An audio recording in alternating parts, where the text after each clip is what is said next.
Hello this is KMS sir.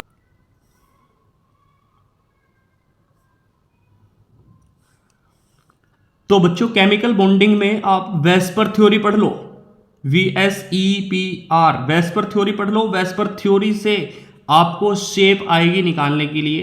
ये 99.9% chance है कि वेस्पर थ्योरी से आपको शेप निकालने के लिए आएगी। एक तो दूसरा, आप शेप निकाल लोगे, इसी के साथ साथ आप हाइब्रिडाइजेशन पढ़ लो। हाइब्रिडाइजेशन का मतलब यानी कि संकरण। आप संकरण पढ़ लो। संकरण ऑर्गेनिक कंपाउंड पे भी पढ़ लो, इनऑर्गेनिक कंपाउंड पे भी पढ़ लो। आपको संकरण मैंने निकालना सिखा रखा है। शेप पता कर लो। वेस्पर थ्योरी अगर तुम्हें नहीं पता तो वेस्पर थ्योरी की कोई वीडियो देख लो, उससे आप शेप निकालना सीख जाओगे। शेप पे पक्का एक क्वेश्चन कम से कम आने के चांस हैं।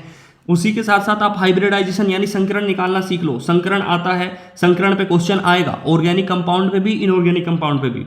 देखो ऑर्गेनिक कंपाउंड पे कैसे संकरण निकालते हैं, एग्जाम्पल ले लो। जैसे CH2 डबल बॉन्ड CH2, आपसे पूछा जाएगा कि इस वाले कार्बन पे कौन सा हाइब्रिडाइजेशन है, इस कार्बन पे कौन सा। तो अगर कार्बन डबल बॉन्ड से जुड़ा है तो वहां पे sp2 होगा, मैंने आपको पढ़ा रखा है। सिंगल बॉन्ड से अगर कोई कार्बन जुड़ गया तो वहां पे sp3 हाइब्रिडाइजेशन होगा। डबल बॉन्ड से जुड़ेगा तो वहां sp2 हाइब्रिडाइजेशन होगा। ट्रिपल बॉन्ड से जुड़ेगा तो वहां sp हाइब्रिडाइजेशन होगा।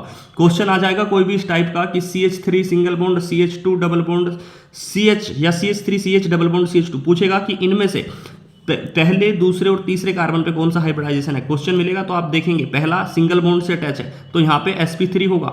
दूसरा डबल बॉन्ड से है, ये भी डबल बॉन्ड से है तो यहाँ पे sp2 होगा। इसी तरीके से ये तो ऑर्गेनिक कंपाउंड पे हाइब्रिडाइजेशन है, आप इनऑर्गेनिक कंपाउंड के हाइब्रिडाइजेशन भी देख लीजिए। आगे चलिए इसके बाद। तो मैंने क्या बताया, रासायनिक बंध से आप वेस्पर थ्योरी पढ़ लें, यहाँ से शेप पे क्वेश्चन आएगा पक्का, और साथ में हाइब्रिडाइजेशन पे क्वेश्चन आने के चांसेस हैं। उसी के साथ साथ आप बॉन्ड ऑर्डर पढ़ लें। बॉन्ड ऑर्डर, बंध कोटि, बॉन्ड ऑर्डर कैसे निकालें, यहां से कोई क्वेश्चन आने के पूरे चांस है। और बॉन्ड ऑर्डर कैसे निकालें, इसकी वीडियो मैं डिस्क्रिप्शन बॉक्स में दे रहा हूं आपको, वहां से बॉन्ड ऑर्डर निकालने का वीडियो देखो 5 मिनट का, और आपका एक क्वेश्चन हो गया काम। आने के चांस यहां से भी निकल सकते हैं। साथ ही साथ आप मोलिकुलर ऑर्बिटल थ्योरी को पढ़ लेना। ये 3-4 टॉपिक बताए हैं जिनसे प्रॉपर चांस है क्वेश्चन निकलने के। नंबर 1 मैंने क्या बताया आपको, देखिए फर्स्टली मैंने आपको बताया है केमिकल बॉन्डिंग से पहली बात मैंने आपको बताई है वेस्पर थ्योरी पढ़ लो, वेस्पर थ्योरी पढ़ लो, वेस्पर थ्योरी पढ़ लो। दूसरा क्वेश्चन मैंने आपको बताया कि भाई संकरण पढ़ लो, हाइब्रिडाइजेशन, हाइब्रिडाइजेशन पे क्वेश्चन आएगा। ऑर्गेनिक कंपाउंड भी, इनऑर्गेनिक कंपाउंड भी, दोनों निकाल लो। ऑर्गेनिक कंपाउंड की वीडियो मैंने संकरण निकालने की डाल भी रखी है। और अभी भी आपको बता दिया, सिंगल बॉन्ड होगा तो sp3 डबल बॉन्ड होगा तो sp ट्रिपल बॉन्ड होगा तो sp संकरण होगा, वहां पे sp हाइब्रिडाइजेशन होगा। इनऑर्गेनिक कंपाउंड में भी हाइब्रिडाइजेशन निकालना आप सीख लेना। पहला वेस्पर थ्योरी पढ़ लो, दूसरा हाइब्रिडाइजेशन निकालना सीख लो, इन पे क्वेश्चन आएगा। तीसरा मैंने बताया बॉन्ड ऑर्डर निकाल लो भाई। बॉन्ड ऑर्डर निकालने की वीडियो मैंने डिस्क्रिप्शन बॉक्स में दे रखी है, 5 मिनट की वीडियो और हो गया काम आपका। चौथा, बॉन्ड ऑर्डर के अलावा आप MOT को भी पढ़ लेना, मोलिकुलर ऑर्बिटल थ्योरी को। कंप्लीट हो गया यहां से। आगे चलिए इसके बाद। तो केमिकल बॉन्डिंग से इतने क्वेश्चन आने के चांस है, इन टॉपिक से यहां से क्वेश्चन निकलेगा। आगे चलिए इसके बाद आपसे कहा जाए कि भाई परमाणु की संरचना, एटॉमिक स्ट्रक्चर, परमाणु की संरचना से आप पहली बात तो थ्योरी पढ़ लें। थ्योरी बहुत आसान, यहां से क्वेश्चन निकलेगा। थ्योरी में आहबाउ प्रिंसिपल, आहबाउ प्रिंसिपल का ऑर्डर पूछ सकता है आपसे, और उसका शॉर्ट वीडियो मैंने डाल रखा है, शॉर्ट वीडियो देख लें आप, उसका आहबाउ प्रिंसिपल की ट्रिक क्या है। और इसी के अलावा आप श्रेणी सीरीज पढ़ लें, लाइमन सीरीज, बामर सीरीज, उनका भी आपसे पूछ लेगा, कुछ क्वेश्चन निकाल लेगा। और एक आधा न्यूमेरिकल भी हो सकता है यहाँ से निकल जाए। बाकी इसकी थ्योरी आहबाउ प्रिंसिपल पढ़ लें, और इसके बाद आप पढ़ सकते हैं लाइमन बामन पास्टन सीरीज यानी कि स्पेक्ट्रम पढ़ लें। और आप साथ ही साथ आप पढ़ सकते हैं क्वांटम नंबर पढ़ लें। यहां से इन 2-3 टॉपिक से क्वेश्चन आने के प्रॉपर चांस है। केमिकल बॉन्डिंग को देख लिया आपने, एटॉमिक स्ट्रक्चर देख लिया आपने, इनसे क्वेश्चन निकल सकता है। आगे चलिए भाई, ऑक्सीडेशन रिडक्शन यानी रेडॉक्स रिएक्शन से आपको क्या पढ़ना है। रेडॉक्स रिएक्शन से एक रिएक्शन देगा आपको, और उसमें कहा जाएगा इस रिएक्शन को बैलेंस, कौन सी ये बैलेंस रिएक्शन है, इसको बैलेंस करिए। बैलेंस करनी बस, ऑक्सीडेशन रिडक्शन रिएक्शन जो होती है यानी रेडॉक्स रिएक्शन जो होती हैं उनको बैलेंस करना आना चाहिए आपको। एक क्वेश्चन बैलेंस करने पे आएगा, और साथ ही साथ ऑक्सीडेशन नंबर निकालने पर भी एक क्वेश्चन आ सकता है। ऑक्सीडेशन नंबर कैसे निकालते हैं वो आपको मैंने बता रखा है ऑफलाइन क्लास के अंदर। अगर नहीं आता, मान लो ये लिख रहा है, देखो KM NO4 आपसे कहा जाएगा Mn का ऑक्सीडेशन नंबर कितना है, तो K का आपको आता होगा +1 होता है, और Mn का जिसका आपको निकालना X होता है, एक ऑक्सीजन का -2 होता है, तो -4 ऑक्सीजन का -8 हो गया। अब बोलो 8 में से 1 निकल गया, कितना बचा, तो X प्लस और ये -7, ये कितना हो गया भाई, 7 बच गया, ये 7 उधर जाके आपका प्लस का हो जाएगा, कुल मिलाकर के x बराबर +7। इस तरीके से ऑक्सीडेशन नंबर आप पे आना चाहिए। अब यहाँ पे इतना टाइम नहीं है कि प्रॉपर आपको सिखाया जाए, केवल हम इंपॉर्टेंट क्वेश्चन की डिस्कस कर रहे हैं। आगे चलिए, साम्यावस्था इक्विलिब्रियम। अगर आपने इक्विलिब्रियम अभी तक पढ़ा ही नहीं था तो फिर इसमें घुसने की आपको आवश्यकता नहीं है, बहुत लेंथी चैप्टर है। अगर आपने पढ़ा है तो यहाँ से एक न्यूमेरिकल, कम से कम 1 या 2 न्यूमेरिकल यहाँ से लगेंगे आपको, 1-2 न्यूमेरिकल मिलेंगे, एक आधा थ्योरेटिकल क्वेश्चन, जैसे कि बेस और एसिड कंजुगेट पे भी पूछा जा सकता है यहां से, ये आप पढ़ लीजिए। आगे चलिए, इसके बाद भाई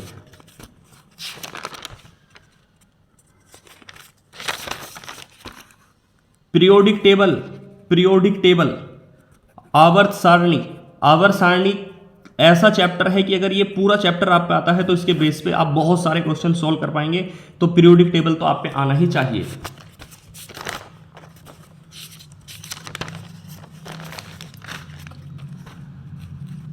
देखिए, ये 3 चैप्टर दे रहा हूं आपको, hydrogen, S block, P block, ये क्लास 11 के हैं, 11th के चैप्टर हैं। हाइड्रोजन से आप पे क्वेश्चन थ्योरेटिकल आएगा, केवल मैच करने के लिए क्वेश्चन आ सकता है इस साल, मैचिंग क्वेश्चन आ सकता है हाइड्रोजन से, हाइड्रोजन वाले चैप्टर से, कि कौन सा वाटर की जो कठोरता है उसको हटाने में यूज किया जाता है, इस टाइप के क्वेश्चन आ सकते हैं। तो हाइड्रोजन को, एस ब्लॉक को, पी ब्लॉक को आप पढ़ लें। हाइड्रोजन को केवल एनसीईआरटी से रीड करें, 8-10 पेज का है, काम खत्म हो जाएगा और कुछ नहीं करना ज्यादा आपको फिलहाल के लिए। एस ब्लॉक और पी ब्लॉक, इनसे आयनाइजेशन, एंथैल्पी का ऑर्डर, एटॉमिक रेडियस का ऑर्डर, ये कुछ पूछा जा सकता है आपको। तो इन चैप्टर का ये ऑर्डर पे क्वेश्चन आएगा, इसे आप अवश्य पढ़ लें। आयनाइजेशन, एंथैल्पी इन चैप्टर के अंदर, और साथ ही साथ एटॉमिक रेडियस, इन पे क्वेश्चन आने के प्रॉपर चांस हो सकते हैं। आइए भाई, अब बात करते हैं आपसे जीओसी के बारे में, ये मोस्ट इंपोर्टेंट है। जीओसी, जनरल ऑर्गेनिक केमिस्ट्री, यहां से बहुत ज्यादा वेटेज होगा क्वेश्चन आने का। एक एक क्वेश्चन के हम बारे में बताएंगे, मोस्ट इंपोर्टेंट है ये, मोस्ट इंपोर्टेंट जीओसी। इससे आप सिग्मा बॉन्ड और पाई बॉन्ड निकालना सीख लें। सिग्मा और पाई बॉन्ड पे एक क्वेश्चन निकल सकता है भाई। सिग्मा और पाई बॉन्ड कैसे निकालते हैं, शॉर्ट वीडियो डाल रखी है मैंने 30 सेकंड की, शॉर्ट वीडियो देख लो मेरी।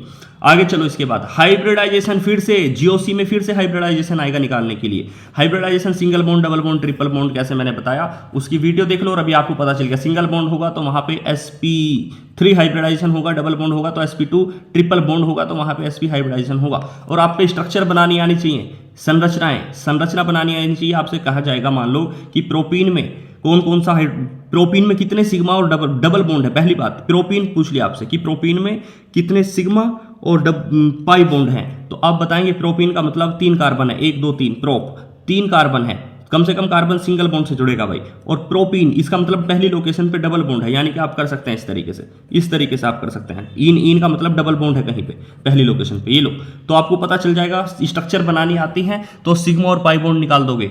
स्ट्रक्चर बनाने के बाद ही हमेशा सिग्मा और पाई बॉन्ड निकालने की कोशिश करना है। पेपर में ये ध्यान रखना, आप बिना स्ट्रक्चर के पेपर में कोशिश ना करें। आगे चलिए, इसके बाद भाई, तो आप जीओसी के अंदर सिग्मा पाई बॉन्ड निकाल लें, हाइब्रिडाइजेशन निकाल लें, दोनों शॉर्ट वीडियो मैंने अपलोड कर रखी है। आगे चलिए, इसके बाद ये 2 काम हो गए। इसके बाद आप आईयूपीएससी पे जाइए, आईयूपीएससी का रिवीजन कर लें, आईयूपीएससी रिमाइंड कर लें पूरी तरीके से। आईयूपीएससी पे एक क्वेश्चन निकलेगा, हो सकता है। आगे चलिए, इसके बाद आईयूपीएससी के अलावा आप इस जीओसी के अंदर स्टेबिलिटी यहां से 100% क्वेश्चन आएगा। स्टेबिलिटी यानी कि स्थायित्व पे क्वेश्चन आएगा। स्थायित्व के बारे में मैंने बता रखा है आपको कि भाई आपसे स्टेबिलिटी का ऑर्डर पूछ लेगा। जैसे कि एग्जाम्पल ले लो, किन में से कौन सा ज़्यादा स्टेबल है। यहाँ पे आपको दे दिया CH3H। एक क्वेश्चन ये है, और मान लो मैंने बी क्वेश्चन लिख दिया आपको यहाँ पे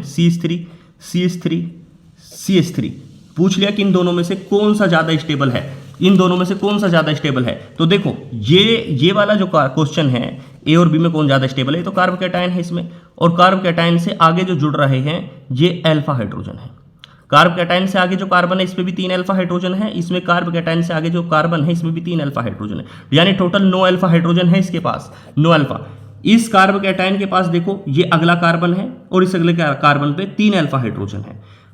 इससे आगे कोई कार्बन ही नहीं है। जब इससे अगला अल्फा कार्बन नहीं है तो अल्फा हाइड्रोजन भी नहीं है। इससे आगे कोई अल्फा कार्बन नहीं है तो अल्फा हाइड्रोजन भी नहीं है। यानी यहाँ अल्फा कार्बन नहीं है तो अल्फा हाइड्रोजन भी नहीं है, यहाँ अल्फा कार्बन नहीं है तो यहाँ भी अल्फा हाइड्रोजन नहीं है, और यहाँ अल्फा कार्बन है, इससे अगला कार्बन अल्फा कार्बन है। कार्ब कैटायन से अगले कार्बन को अल्फा कार्बन कहते हैं। अल्फा कार्बन पे 3 हाइड्रोजन जुड़े हैं तो इसका मतलब इसमें 3 अल्फा हाइड्रोजन है। जितने ज्यादा अल्फा हाइड्रोजन होंगे उतना ज्यादा स्टेबल होगा। यहाँ 3 अल्फा हाइड्रोजन, वहाँ 9 अल्फा हाइड्रोजन, तो 9 अल्फा हाइड्रोजन वाला ज्यादा स्टेबल होगा। और भी स्टेबिलिटी पता करने के कई सारे तरीके हैं। इंडक्टिव इफेक्ट, प्रेरणिक प्रभाव, दूसरा रेजोनेंस इफेक्ट से भी आप पता कर सकते हैं। इन तरीके से भी आप पता कर पाएंगे। और एक दो तरीके मैंने स्टेबिलिटी पता करने के शॉर्ट वीडियो में अपनी और डाल रखे हैं, तो शॉर्ट वीडियो देख लो, स्टेबिलिटी का क्वेश्चन लगभग निकल जाएगा आपसे। अगली बात और क्या आ सकता है भाई, ऑर्गेनिक केमिस्ट्री से इंडक्टिव इफेक्ट से क्वेश्चन आएगा। 100% चांस है पूरे। इंडक्टिव इफेक्ट यानी कि प्रेरणिक प्रभाव से इंडक्टिव इफेक्ट से क्वेश्चन निकल सकता है कि कौन सा ज्यादा एसिडिक है। एसिडिक ऑर्डर आपसे पता होना चाहिए पहली बात तो। जैसे कि आपसे कहा कि इन दोनों में बताइए CH3 COOH और HCOOH में कौन ज़्यादा एसिडिक। तो देखो भाई, ये प्लस आई ग्रुप है और इसमें कोई प्लस आई ग्रुप नहीं है, ये प्लस आई ग्रुप है। तो जहां प्लस आई ग्रुप होगा, प्लस आई ग्रुप होते हैं जैसे CH3 C2H5 C3H7, इस तरीके से ये प्लस आई ग्रुप है। जहां भी प्लस आई ग्रुप पाया जाएगा वो कम एसिडिक होगा। देखो इसके पास कोई एसिडिक ग्रुप नहीं है तो ये कम एसिड, ये ज्यादा एसिडिक है। इसमें CH3 पाया जा रहा है यानी कि ये है आपका कम एसिडिक। एग्जाम्पल ले लो दूसरा, मैंने क्या बताया, जहां प्लस आई ग्रुप पाया जाएगा वो कम एसिडिक होगा। एसिडिक ऑर्डर पे क्वेश्चन और भी बहुत सारे आ सकते हैं। इसके लिए आपको प्रेरणिक प्रभाव यानी इंडक्टिव इफेक्ट पता होना चाहिए। आगे चलिए, इसके बाद भाई इंडक्टिव इफेक्ट आप पढ़ लो। इंडक्टिव इफेक्ट में -R होते हैं, +R होते हैं, उनका ऑर्डर पढ़ लेना अवश्य। आगे चलिए, इसके बाद रेजोनेंस इफेक्ट, अनुनाद प्रभाव। रेजोनेंस इफेक्ट में +R का ऑर्डर, -R का ऑर्डर आप पढ़ लो और इसके क्वेश्चन देख लेना। मैंने एक शॉर्ट वीडियो भी डाल रखी है। आगे चलिए, और शॉर्ट वीडियो तो मैंने चैनल पे 20-30 जितनी भी डाल रखी हैं, सारी शॉर्ट वीडियो देख लो। उनसे हो सकता है 5 क्वेश्चन तक आप पकड़ सकते हो, 5 क्वेश्चन निकल जाएंगे शॉर्ट वीडियो देखने के बाद। आगे चलिए भाई, इसके बाद रेजोनेंस हो गया, इंडक्टिव इफेक्ट हो गया, हाइपर कंजुगेशन पढ़ लेना। हाइपर कंजुगेशन का मतलब होता है कि हाइपर कंजुगेशन से हम अल्फा हाइड्रोजन कैलकुलेट करते हैं और उसके बाद हम हाइपर कंजुगेशन को पता करते हैं। तो अल्फा हाइड्रोजन अभी मैंने आपको निकालने सिखाए हैं। अल्फा हाइड्रोजन जहां ज्यादा होंगे वो ज्यादा स्टेबल होगा और वही हाइपर कंजुगेशन है, यानी अति संयुग्मन। ये चीजें पढ़ लो। आगे चलो, हाइड्रोकार्बन में आपको क्या देखना है, रिएक्शन पढ़ लो। पहली बात तो नेम रिएक्शन। एक बात ध्यान रखो, हाइड्रोकार्बन के अंदर आपको रिएक्शन दे रखी है, ओजोन की रिएक्शन दे रखी है, जैसे कि हाइड्रोलाइसिस दे रखा है। ये रिएक्शन आप खास तौर से पढ़ लें। Markovnikov rule, anti Markovnikov rule, Saytzeff rule, ये चीजें आप पढ़ लें। वोल्टाज रिएक्शन आप पढ़ लें। और इसी के साथ साथ आई विल सजेस्ट यू कि जितनी भी नेम रिएक्शन है, नेम रिएक्शन का मतलब जैसे कि कार्बिलेमीन रिएक्शन, वोल्टाज reaction, Friedel Crafts reaction, Reimer Tiemann reaction, यानी कि जितनी भी आपने 12वीं क्लास में 12th क्लास में रिएक्शन पढ़ी थी, 20-30 रिएक्शन है, उन रिएक्शन को आप एक बार जरूर पढ़ लें। उन रिएक्शन से भी एक क्वेश्चन निकल सकता है। उनके अंदर जैसे आप मार्कोनिकोव रूल पढ़ लें, एंटी मार्कोनिकोव और सेटजफ रूल, और इसके अलावा आप Voltas reaction, Friedel Crafts reaction, Reimer Tiemann reaction, Hopman bromide reaction, Gabriel phthalimide reaction, इस तरीके से यहाँ पर रिएक्शन पढ़ लें खास तौर से। इन रिएक्शन को पढ़ने के बाद ये 12th वाली रिएक्शन है, आप चले जाइए। आगे चलिए, इसके बाद आप आइए एनवायरमेंटल केमिस्ट्री, पर्यावरणीय रसायन से ग्रीन हाउस गैस और एसिड रेन पे क्वेश्चन आ सकता है भाई। ग्रीन हाउस गैस पे क्वेश्चन निकलेगा या एसिड रेन पे क्वेश्चन निकलेगा, यहां से ज्यादा चांस है आने के। ग्रीन हाउस इफेक्ट की वीडियो और एसिड रेन की, दोनों की वीडियो मैंने डाल रखी है। इसका शॉर्ट है और इसकी वीडियो है, इनको आप देख लेना। मैंने क्या बताया कि चैनल की जितनी शॉर्ट वीडियो पड़ी है 20-30 मिनट की है टोटल वीडियो, वो सारी देख लो और छोटी छोटी जो वीडियो है वो आप देख लो। अच्छा, उनसे ही 5-7 क्वेश्चन आपके जा रहे हैं कम से कम। आगे चलिए, इसके बाद बाकी एनवायरमेंटल केमिस्ट्री में ग्रीन हाउस इफेक्ट और एसिड रेन को आप पढ़ लो खास तौर से। चाहे तो आप और भी पढ़ सकते हैं एनसीईआरटी से। आगे चलिए, इसके बाद अब 12th क्लास के अंदर देखिए चैप्टर है विलियन के अंदर क्या पढ़े?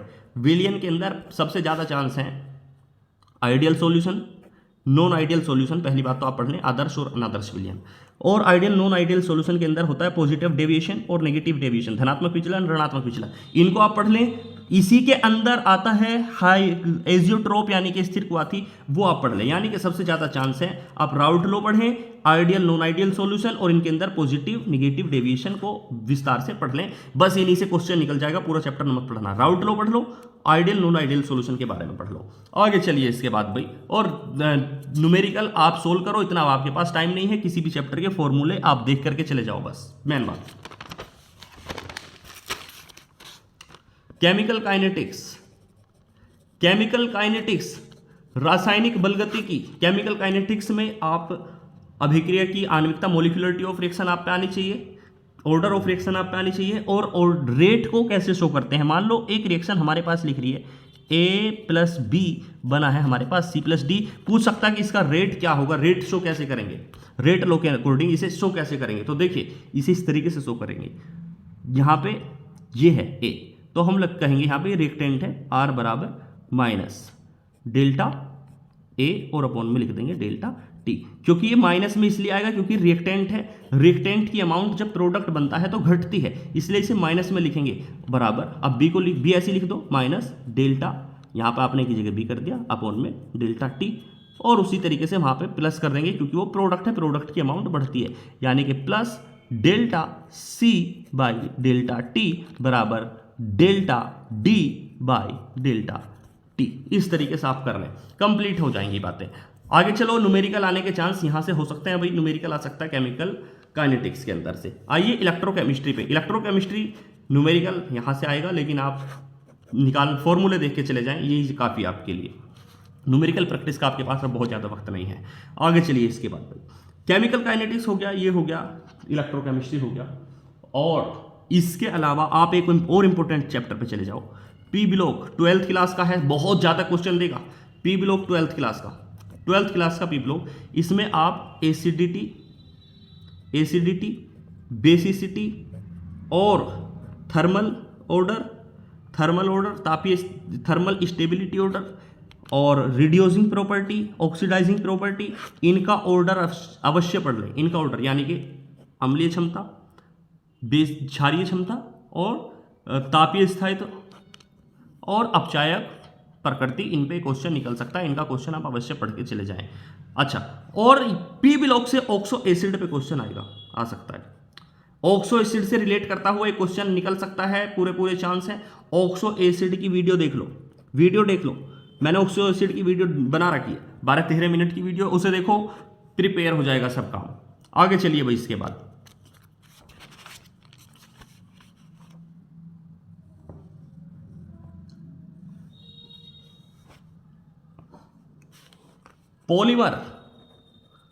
पॉलीमर बहुलक, हिंदी में कहेंगे बहुलक।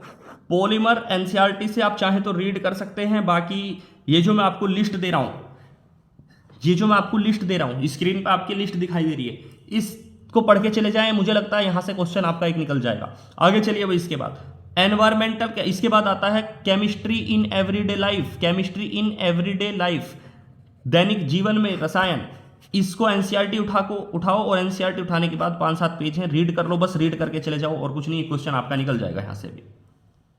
डी ब्लॉक में आप मैग्नेटिक मूवमेंट निकाल लो। मैग्नेटिक मूवमेंट पे क्वेश्चन निकलने के पूरे चांस है। मैग्नेटिक मूवमेंट यानी कि चुंबकीय आघूर्ण कैसे निकालते हैं। मान लो आपसे कहा जाता है कि Mn+2 का मैग्नेटिक मूवमेंट कितना है, तो Mn+2 में अगर देखें तो इसका एटॉमिक नंबर 25 है। 25 का मतलब क्या हो गया, अगर इलेक्ट्रॉनिक कॉन्फ़िगरेशन करोगे 1s2 2s2 2p6 3s2 3p6 4s2 3d5, लेकिन हो क्या रहा है कि उसने 2 इलेक्ट्रॉन डोनेट कर दिए, यानी कि लास्ट की कक्षा से 2 डोनेट करेगा, ठीक है, ये आपको पता है। और यहाँ पे 3d5 का मैग्नेटिक मूवमेंट कैसे निकालें, तो देखिए 3d5 का मैग्नेटिक मूवमेंट कैसे निकाले, फॉर्मूला होता है मैग्नेटिक मूवमेंट निकालने का, म्यू बराबर √n+2। तो यहाँ पे म्यू बराबर हो जाएगा √n। n क्या है यहाँ पे, नंबर ऑफ अनपेयर्ड इलेक्ट्रॉन, कितने अनपेयर्ड इलेक्ट्रॉन है 5, तो आपको पता है, तो कितने हो गए 5, और यहाँ पे 5 + 2 यानी कि 5 और 2 7 हो जाते हैं, अंदर इधर लिख रहा है 5 और इधर 5 और 2 7, यानी 5 सत्ते 35, यानी कि रूट 35, यानी कह सकते हैं 5.9। इसका मात्रक होता है बोर मैग्नेटॉन Bm। ये क्वेश्चन आप पढ़ लें अवश्य रूप से। आगे चलिए भाई, इसके बाद और यहाँ पे लेंथेनाइड एक्टेनाइड कॉन्ट्रैक्शन पे, संकुचन पे क्वेश्चन निकल सकता है, उनको भी आप पढ़ लीजिए। आगे आइए कोऑर्डिनेशन कंपाउंड पे। कोऑर्डिनेशन कंपाउंड उप सहसंयोजक यौगिक, जो मैंने ऑफलाइन क्लास में पढ़ा रखा है बच्चों, आपको नीट वालों 100% रिवीजन कर लो। बहुत सारा वेटेज निकल सकता है इस चैप्टर से, बहुत सारा वेटेज मिलेगा इस चैप्टर से, सब कुछ यहीं से आएगा। बाकी जिन्होंने मुझसे नहीं पढ़ रखा ये देख लीजिए, उनको क्या पढ़ना है, तो आप वर्नर थ्योरी को पढ़ लो, वर्नर सिद्धांत, और यहां से आपको निकलेगा कोऑर्डिनेशन कंपाउंड में वीबीटी पढ़ लो, वीबीटी पढ़ लो। वीबीटी से आप हाइब्रिडाइजेशन निकालोगे कोऑर्डिनेशन कंपाउंड में, ध्यान रखना संकरण, और साथ ही साथ आप इनका मैग्नेटिक मोमेंट भी निकालने के लिए आ सकता है। और एक चीज और, यहां से IUPAC आ जाइए। आगे चलिए, 12th की ऑर्गेनिक में रिएक्शन देख लें, सभी रिएक्शन रिवाइज कर लें, सबसे बड़ी बात, और नेम रिएक्शन कोई मत छोड़ो।